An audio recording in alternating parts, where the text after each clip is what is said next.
διότι τα έργα δεν ανήκουν σε κανένα κόμματα. Οι υπηρέτες της πολιτών της κοινωνίας.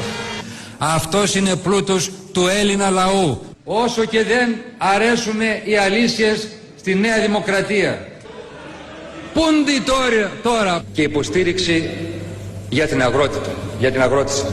Από σήμερα μέχρι τις εκλογές και μετά τις εκλογές. Αλλά οι κυβερνητικές γυναικολογίες έχουν δημιουργήσει κλίμα. Λέγεται ότι δεν θα υποθηκεύσει την προοπτική της χώρας στο βωβό μιας πρόσκαιρης κυβερνητικής δημοτικότητας. Δίνουμε όλοι το παρόν την Κυριακή.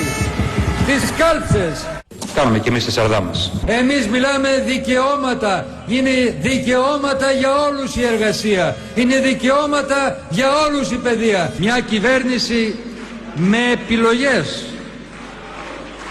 που βάζει την τσέπη στο χέρι του οικογενειάρχη.